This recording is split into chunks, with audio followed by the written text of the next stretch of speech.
Good morning students last video में हमने भाववाचक संज्ञा के बारे में पढ़ लिया था, परंतु आज हम करेंगे कि जो भाववाचक संज्ञाएं हैं वे किस किस चीज़ से बनती है। जैसे जो भाववाचक संज्ञाएं हैं, पहला तो जातिवाचक संज्ञा से बनती है, दूसरा सर्वनाम से बनती है, तीसरा विशेषण से बनती है, ठीक है, और चौथा जो अव्यय शब्द होते हैं उनसे बनती है। तो सबसे पहले हम कर लेते हैं कि भाववाचक संज्ञाएं क्या होती हैं। सबसे पहले चलो ये पढ़ लेते हैं कि भाववाचक संज्ञा क्या होती है। किसी भाव, गुण, दशा, अवस्था आदि का बोध कराने वाले शब्द को भाववाचक संज्ञा कहते हैं। इसमें क है जैसे रूढ़, बिना किसी व्याकरण इकाई के निर्मित, जैसे दया है, क्रोध है, घृणा, मोह, लोभ, प्रेम, उमंग। ये तो आप लोगों को पता लग गया होगा कि जिन भी चीज़ों से भाव आते हैं वे सारी क्या होती है, भाववाचक संज्ञा होती है। ठीक है, तो सबसे पहले हम पढ़ लेते हैं कि जातिवाचक संज्ञा शब्दों से भाववाचक संज्ञा का बनना। अब देखो, जातिवाचक संज्ञा डकैत, डकैत कौन सी संज्ञा है, जातिवाचक संज्ञा है। तो इससे अब देखो, डकैत शब्द बोलेंगे तो किस चीज़ का भाव आ रहा है, हमें यही भाव आ रहा है कि कोई व्यक्ति जो डकैती करता है। ठीक है, तो डकैत से कौन सी भाववाचक संज्ञा बन रही है, डकैती। दूसरा है मनुष्य, मनुष्य से मनुष्यता, दास से दासता, डाकू से डाका, नौकर से नौकरी, वकील से वकालत, शिशु से शैशव, विभु से वैभव, लड़का से लड़कपन। मित्र से किस चीज़ का भाव आता है, मित्रता का। चोर से चोरी का, कलाकार से कलाकारी का, शत्रु से शत्रुता का, बच्चा से बचपन का, गुरु से गौरव का, और भक्त से भक्ति का भाव आता है। ठीक है, अब जो दूसरा भाववाचक संज्ञा को बनाने के लिए जो दूसरा ये होता है साधन, वो है सर्वनाम। सर्वनाम से भी भाववाचक संज्ञा बनती है। अब आप लोगों को पता होना चाहिए कि सर्वनाम क्या क्या होते हैं। ठीक है, अब जिनको पता नहीं होगा तो अगली जो मेरी वीडियो होगी वो सर्वनाम पे ही बनने वाली है कि सर्वनाम किसे कहते हैं, कि आप लोग सर्वनाम को कैसे पहचानेंगे। तो सर्वनाम से भाववाचक संज्ञा, सबसे पहले सर्व से बनेगी सर्वस्व, अपना से अपनापन, पराया से परायापन, स्व से स्वत्व, निज से निजत्व, मम से ममत्व। ठीक है, अब आ जाइए नीचे, विशेषण शब्दों से भाववाचक संज्ञा। विशेषण शब्दों से कौन कौन सी भाववाचक संज्ञा बनेगी, विशेषण। अब देखिए, लाल क्या है, लाल रंग है, वो विशेषण है ना। ठीक है, लाल से लाली या लालिमा, मोटा से, अब मोटा भी विशेषता है ना किसी चीज़ की, तो मोटा से मोटापा, चतुर से चतुराई, हरा से हरियाली, मीठा से मिठास, कर्मठ से कर्मठता, गर्म से गर्मी, विनम्र से विनम्रता, कठोर से कठोरता, अच्छा से अच्छाई, खट्टा। अब खट्टा से किस चीज़ का भाव आ रहा है, खट्टा से भाव आ रहा है खट्टापन, उदार से उदारता, गरीब से गरीबी, काला से कालीमा, सुंदर से सुंदरता। अब देखो, पेपर में किस तरह पूछा जाता है, पेपर में जैसे शब्द दे दिए गए होंगे कि भाववाचक संज्ञा कौन सी है। ठीक है, उसमें जैसे ऑप्शन आ जाएगा, एक काला, ठीक है, सुंदर, सफ़ेद, और एक आ जाएगा जैसे सुंदरता। तो आप लोगों को छांटना है कि भाववाचक संज्ञा क्या है।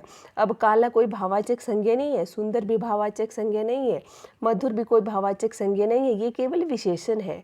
अब सुंदर, अब आप लोग यहाँ कंफ्यूज मत हो जाना कि सुंदर है तो ये भाववाचक संज्ञा होगी। सुंदर भाववाचक संज्ञा नहीं है, सुंदर विशेषण है। और सुंदर से सुंदरता, जो सुंदरता बन रहा है वो कौन सी संज्ञा हो रही है, भाववाचक संज्ञा हो रही है। ठीक है, तो इस चीज़ का विशेष ध्यान रखना।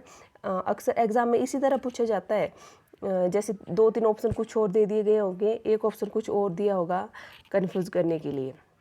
स्वस्थ से स्वास्थ्य का भाव, चंचल से चंचलता का, ठीक है, सद से सर्दी का, आलसी से आलस्य का, साफ से किस चीज़ का भाव आ रहा है, सफाई का, और पीला से पीलापन का, सरल, जैसे हम बोलते हैं कि वो व्यक्ति सरल है मतलब उसमें किस चीज़ का भाव आ रहा है, हमें सरलता का भाव आ रहा है।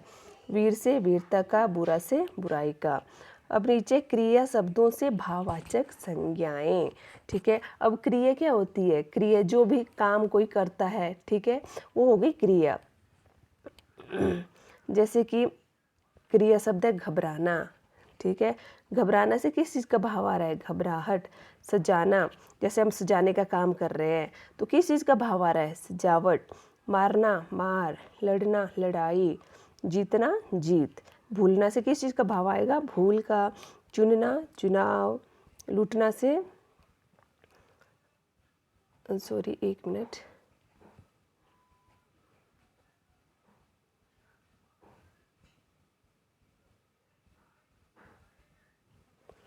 सॉरी थोड़ा बैक हो गया था अभी। तो हम कर रहे थे क्रिया शब्दों से कौन सी भाववाचक संज्ञाएं बन रही है। ठीक है,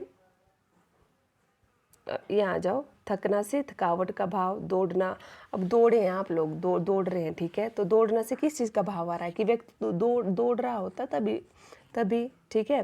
हंसना से हंसी। खेलना से खेल का। हारना से हार का भाव। उड़ना से उड़ान का भाव। पढ़ना से पढ़ाई। चढ़ना से चढ़ाई। बनना से बनावट। गुनगुनाना से गुनगुनाहट। खाना पीना से खान पान का भाव आ रहा है। अब नीचे आ जाइए, अवयव से भाववाचक संज्ञा। अब अवयव क्या होते हैं, अवयव वे शब्द होते हैं जिनमें कोई बदलाव नहीं होता। लिंग, ठीक है, वचन हो गया, इनके आधार पर इनमें कोई भी बदलाव नहीं होता। अब तेज शब्द है, तेज ही रहता है, ठीक है। दूर शब्द है, ठीक है, जैसे कि नज़दीक है, तो इन चीज़ों में जो है बदलाव नहीं होता अवयव शब्दों में। तो अवयव से जो अवयव शब्द है तेज, उससे किस चीज़ का भाव आ रहा है, तेजी का। दूर से दूरी का। नज़दीक से नज़दीकी का। निकट से निकटता का। धीमा से धीमापन का। समीप से समीपता का। निरंतर से निरंतरता का। और शीघ्र से शीघ्रता का भाव आ रहा है। अब नीचे आप देखो, ये जो नोट लिखा हुआ है नीचे है नोट, इसको ध्यान से पढ़ेंगे।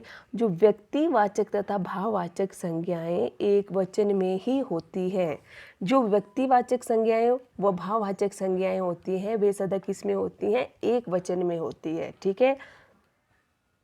इस चीज़ को याद रखना। जातिवाचक संज्ञा एक वचन तथा बहुवचन दोनों में होती है। जो जातिवाचक संज्ञा है वो है वे एक वचन में भी हो जाएंगी, बहुवचन में भी हो जाएंगी। परंतु जो व्यक्तिवाचक और जो भाववाचक संज्ञाएं होती हैं वे केवल किस में होती हैं, वे होती हैं केवल और केवल एक वचन में, ठीक है।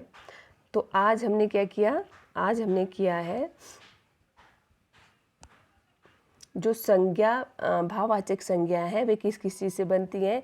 पहला तो जातिवाचक संज्ञा से बनती है, जातिवाचक संज्ञा से बनती है। दूसरा आगे विशेषण शब्दों से बनती है। तीसरा आगे क्रिया शब्दों से बनती है। और चौथा है अवयव से भाववाचक संज्ञा बनती है। तो चार है जिनसे भाववाचक संज्ञा बनती हैं, ठीक है। तो दोस्तों आज के लिए ही इतना ही। अगर आप लोगों को मेरी वीडियो अच्छी लगी हो तो मेरे यूट्यूब चैनल को लाइक कीजिए और मेरी वीडियो को शेयर कीजिए। Thank you. अगर कोई चीज़ आप लोगों को समझ नहीं आ रही होगी तो कमेंट बॉक्स पर कमेंट करके बताइएगा। थैंक यू दोस्तों।